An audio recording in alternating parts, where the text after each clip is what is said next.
जय श्री कृष्णा। आज शुक्रवार के दिन आइए सुनते हैं शुक्रदेव की यह कथा।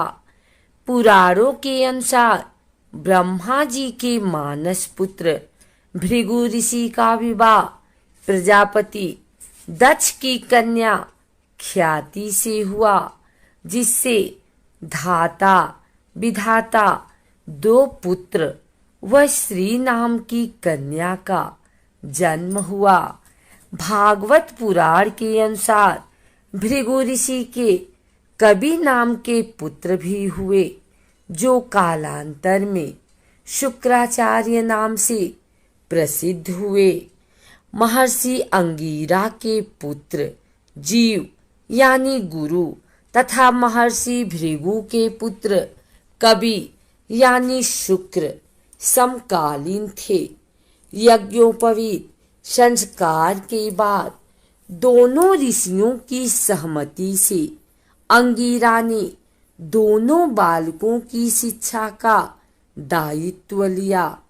कभी महर्षि अंगिरा के पास ही रहकर अंगिरा नंदन जीव के साथ ही विद्याध्ययन करने लगा। आरंभ में तो सब सामान्य रहा, पर बाद में अंगिरा अपने पुत्र जीव की रक्षा की ओर विशेष ध्यान देने लगे। वह कवि की उपेक्षा करने लगे।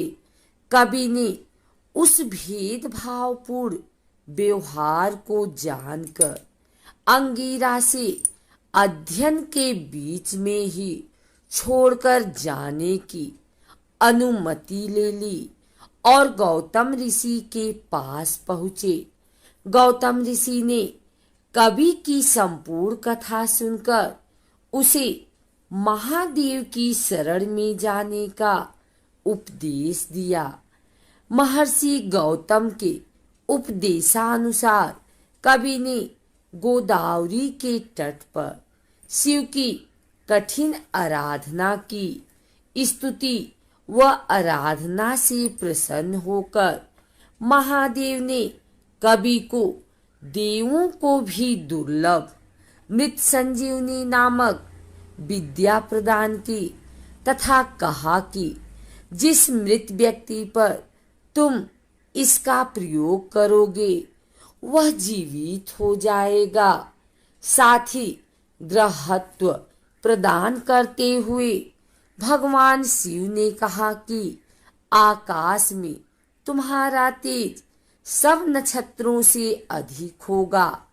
तुम्हारे उदित होने पर ही विवाह आदि शुभ कार्य आरंभ किए जाएंगे। अपनी विद्या से पूजित होकर भृगुनंदन शुक्र दैत्यों के गुरु पद पर नियुक्त हुए। जिन अंगिरा ऋषि ने उनके साथ उपेक्षापूर्ण व्यवहार किया था, उन्हीं के पौत्र जीव पुत्र कंस को संजीवनी विद्या देने में शुक्र ने किंचित भी संकोच नहीं किया। शुक्राचार्य कवि या भार्गव के नाम से प्रसिद्ध थे। इनको शुक्र नाम कैसे और कब मिला, इस विषय में वामन पुराण में कहा गया है। दानवराज अंधकासुर और महादेव के मध्य घोर युद्ध चल रहा था। अंधक के प्रमुख सेनानी युद्ध में मारे गए, पर भार्गव ने अपनी संजीवनी विद्या से उन्हें पुनर्जीवित कर दिया। पुनः जीवित होकर कुजंभ आदि दैत्य फिर से युद्ध करने लगे। इस पर नंदी आदि गण महादेव से कहने लगे कि जिन दैत्यों को हम मार गिराते हैं, उन्हें दैत्य गुरु संजीवनी विद्या से पुनः जीवित कर देते हैं। ऐसे में हमारे बल पौरुष का क्या महत्व है। यह सुनकर महादेव ने दैत्य गुरु को अपने मुख से निगलकर उदरस्त कर लिया। उदर में जाकर कवि ने शंकर की स्तुति आरंभ कर दी, जिससे प्रसन्न होकर शिव ने उनको बाहर निकालने की अनुमति दी।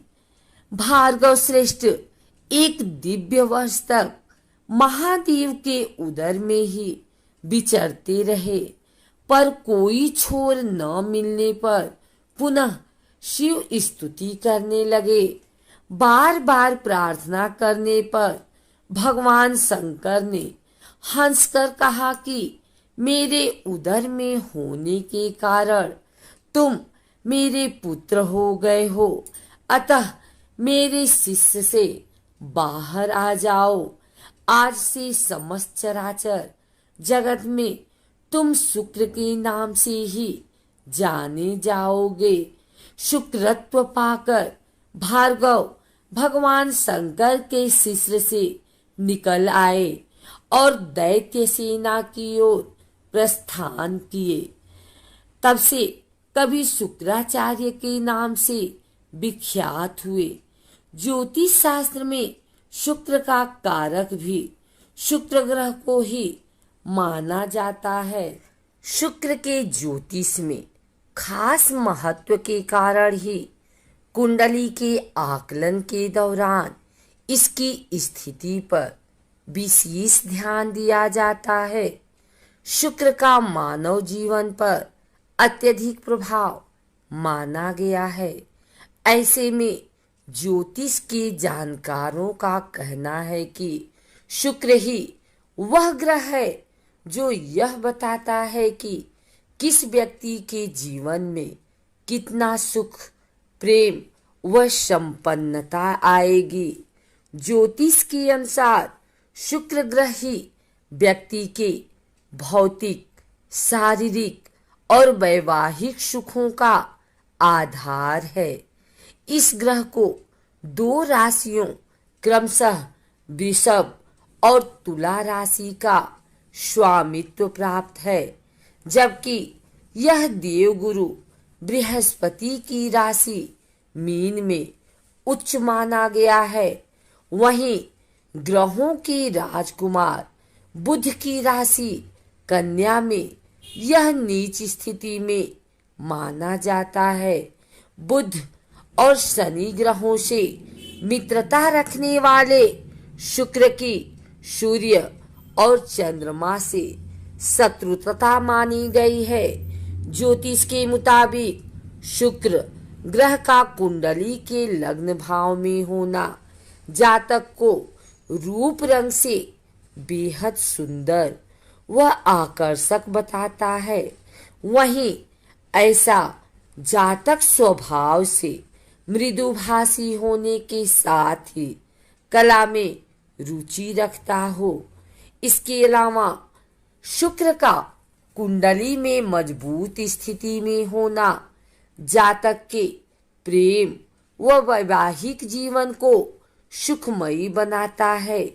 ऐसे में यह एक ओर जहां पति पत्नी के बीच प्रेम की भावना को बढ़ाता है,